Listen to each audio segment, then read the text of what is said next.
Olá, vamos conversar com a Bíblia e eu quero conversar hoje sobre perdão.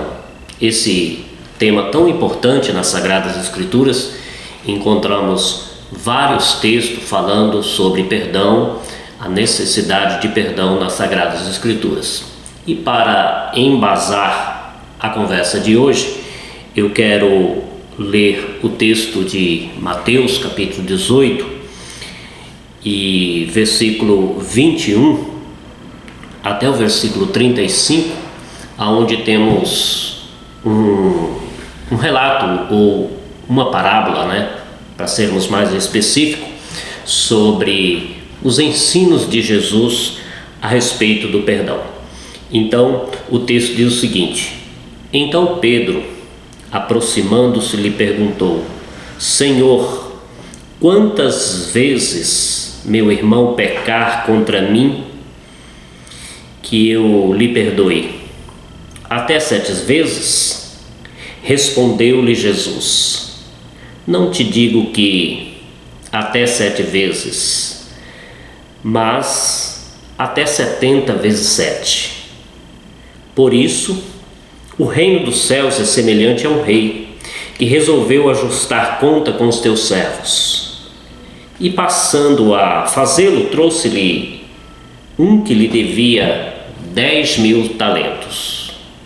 E não tendo ele porém com que pagar, ordenou o Senhor que fosse vendido ele, a mulher, os filhos e tudo quanto possuía, e que a dívida fosse paga. Então o servo, prostrando-se reverentemente, rogou: Sê paciente comigo e tudo te pagarei. E o senhor daquele servo compadeceu-se, mandou-o embora, perdoando-lhe a dívida. Saindo, porém, aquele servo encontrou um dos seus conservos que lhe devia 100 denários e, agarrando-o, o sufocava, dizendo: Paga-me o que me deves. Então o conservo, caindo-lhe aos pés, lhe implorava: Sê paciente comigo e te pagarei. Ele, entretanto, não quis.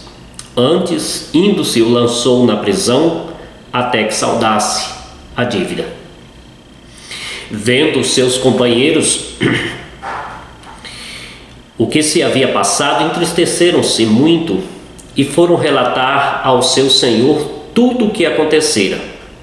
Então o Senhor, chamando-o, lhe disse: Servo malvado, perdoei-te aquela dívida toda porque me suplicaste.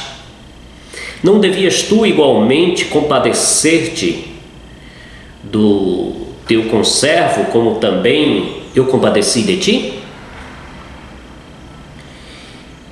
E indignando-se, o seu senhor o entregou aos verdugos até que lhe pagasse toda a dívida.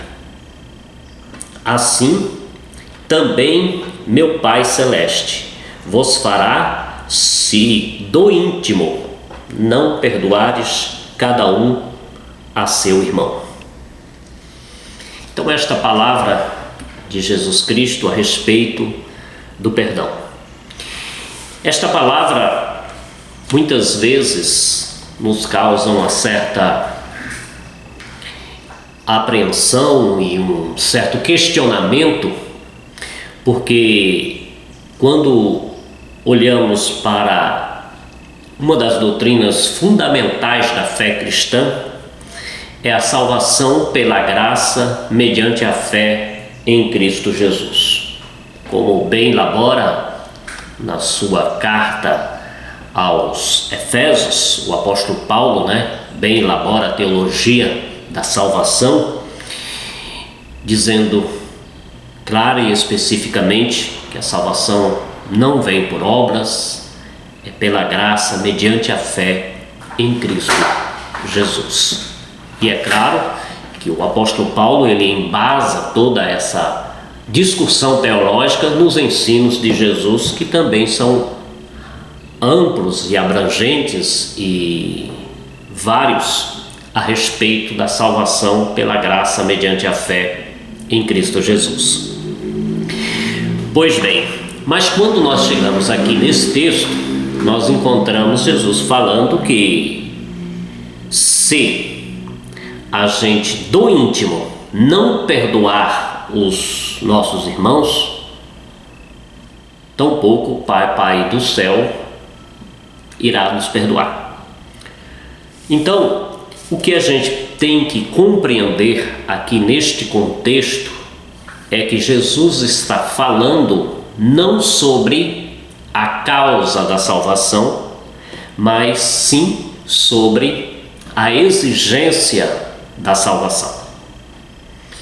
E para que a gente compreenda melhor isso, eu quero falar aqui um pouco sobre os 3 fatores que compõem a nossa salvação.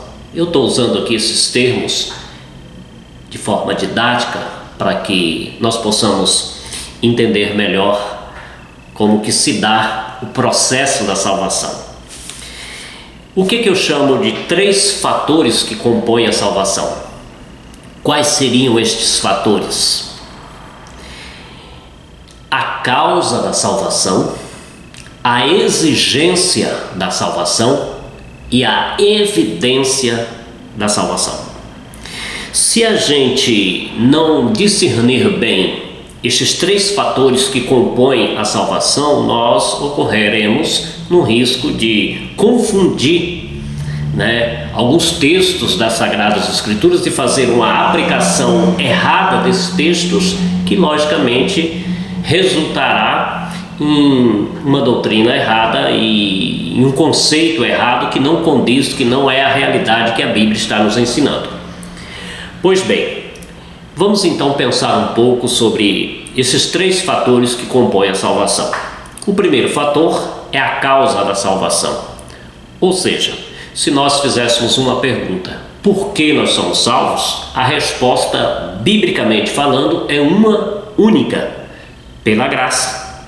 Por causa da graça de Deus. Como eu gosto de falar, que a graça de Deus é a manifestação prática do amor de Deus. O amor de Deus não é só um discurso a nosso respeito, mas tem uma manifestação prática, é sua graça, o seu favor. A palavra graça quer dizer favor imerecido. Nós não merecemos, não fizemos para a receber, mas Cristo nos dá ou nos oferece essa salvação gratuitamente por causa do amor de Deus. Porque Deus amou o mundo de tal maneira que deu o seu Filho unigênito para que todo aquele que nele crê, a fé aí no caso é o meio, então para que todo aquele que nele crê não pereça, mas tenha a vida eterna. Então a graça é a causa da salvação. Segundo fator, que muitas vezes nós não prestamos atenção nisso, o segundo fator da salvação é a exigência da salvação. Mas para que fique mais claro para nós o que seria a exigência da salvação, nós temos que fazer algumas perguntas que são importantes nesse caso. Primeiro, a morte de Cristo na cruz do Calvário é suficiente para salvar toda a humanidade, não é verdade? A resposta é sim. Cristo morreu por todos. E a morte de Cristo, a expiação de Cristo é suficiente para salvar toda a humanidade.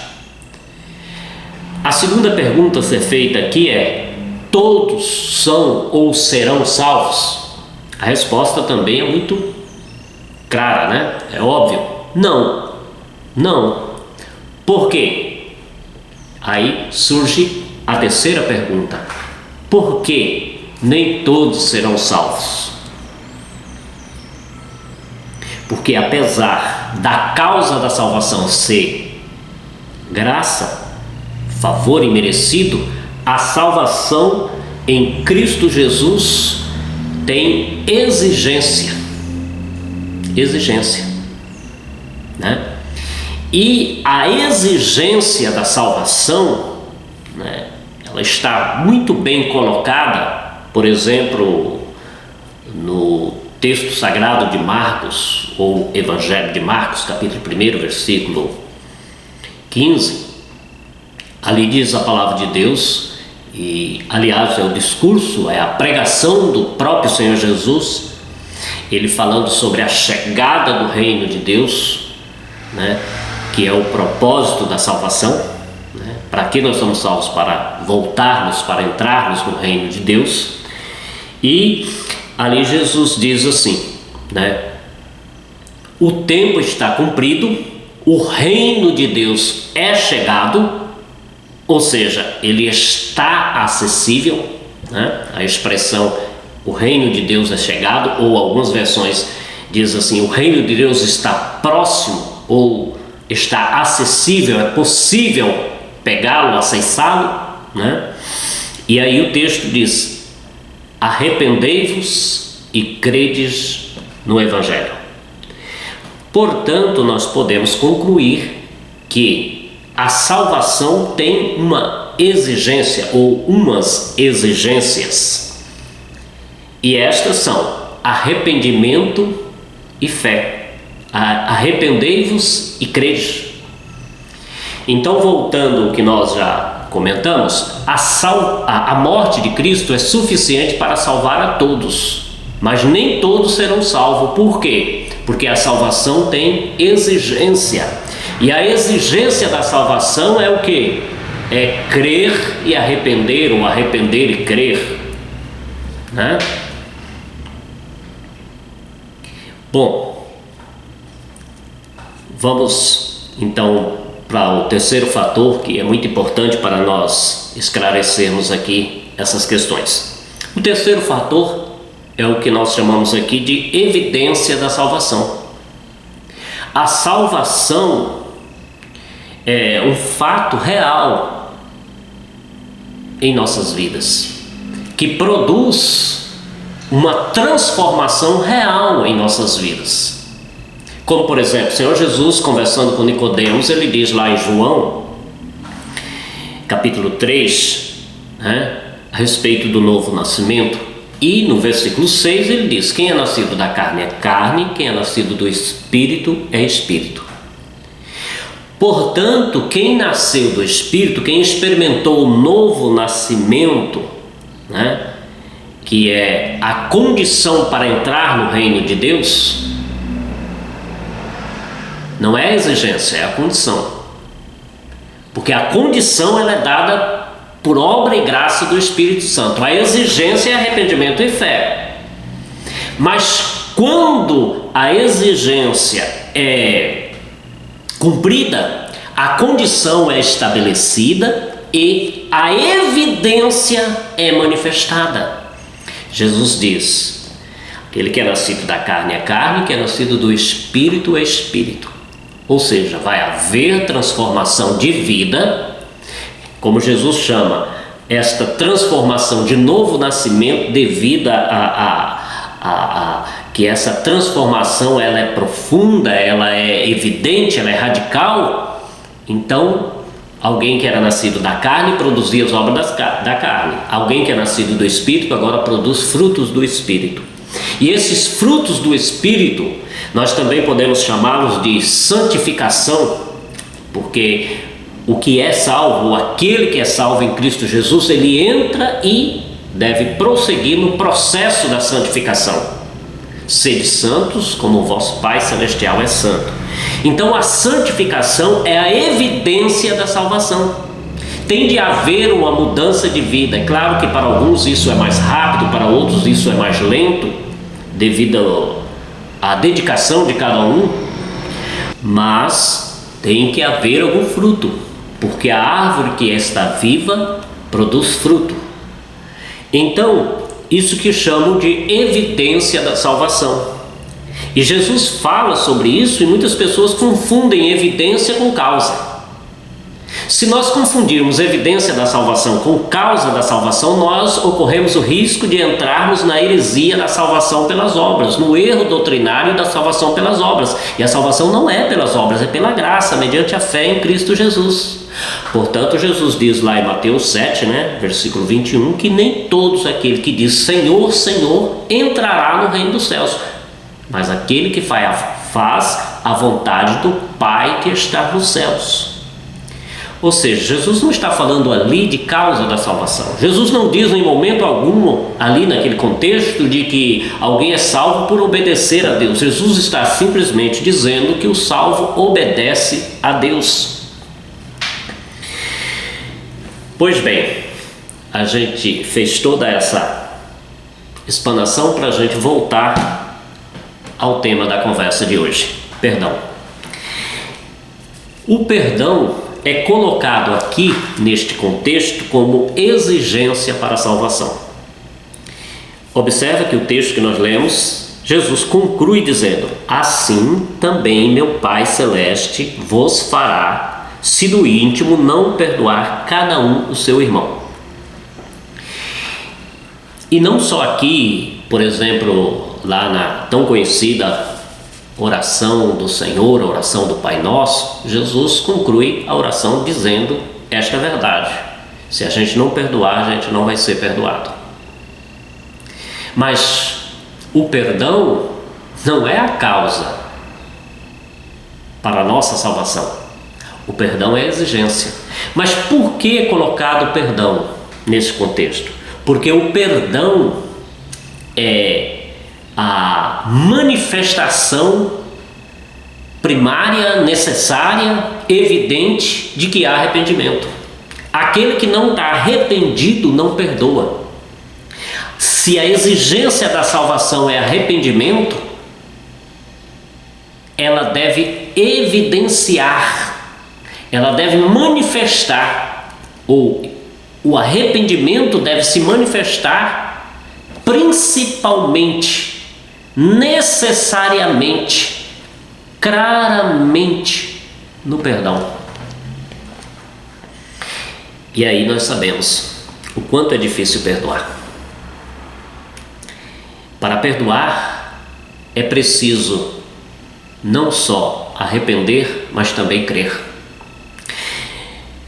Veja que em Lucas 17, Jesus também tratando este assunto do perdão, está neste mesmo relato praticamente, de forma um pouco diferente colocada por Lucas.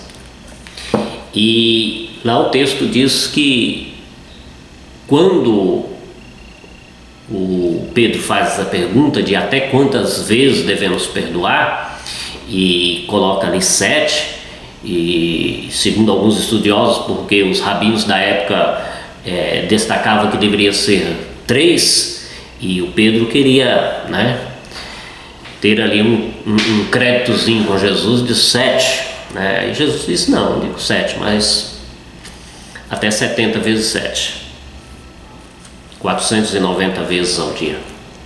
E sabe o que os discípulos responderam, Pedro e os demais? Ele disse: Senhor, aumenta a nossa fé. Ou seja, para viver esta realidade é preciso ter fé também naquilo que Cristo fez na cruz. Ou seja, ter uma consciência de que realmente nós fomos perdoados por Cristo Jesus. Que realmente nós somos culpados perante Deus dos nossos pecados. Portanto, quando nós olhamos para a parábola que Jesus está ensinando a respeito do perdão com ela, ou na instrumentalidade desta parábola, Jesus coloca que um sujeito, ele devia uma quantidade enorme, e quando foi colocado diante do seu senhor, ele devia 10.000 talentos, é uma soma impagável, é uma questão aqui que não tinha condição alguma de ser paga.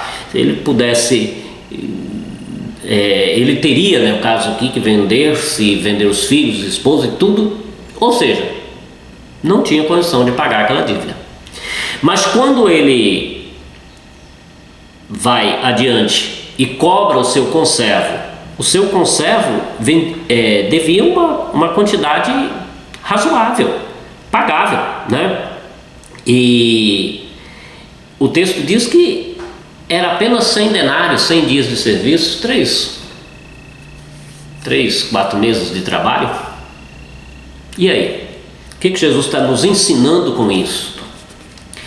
Ele está nos ensinando realmente a realidade da exigência da salvação.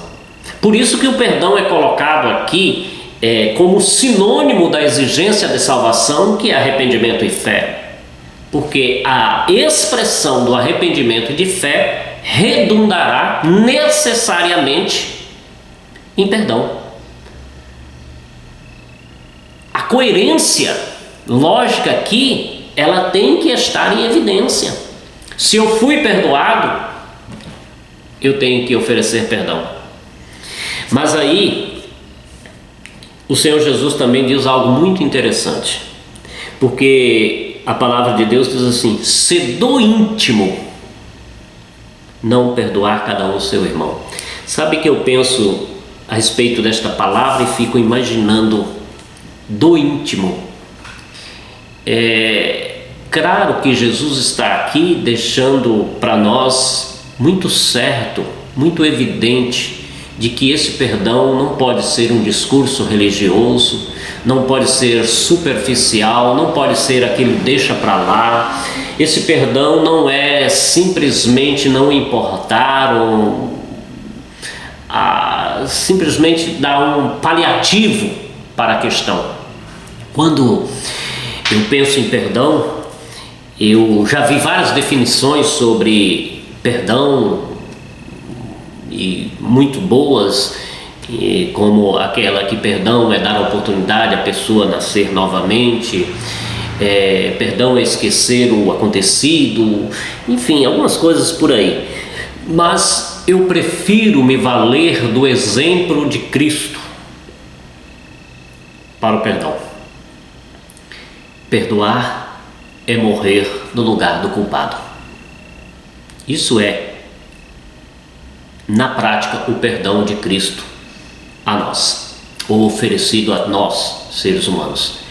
Eu e você éramos culpados, e diante do nosso pecado nós deveríamos morrer, mas Cristo, o santo, o inculpável, o justo, que morreu pelos nossos pecados.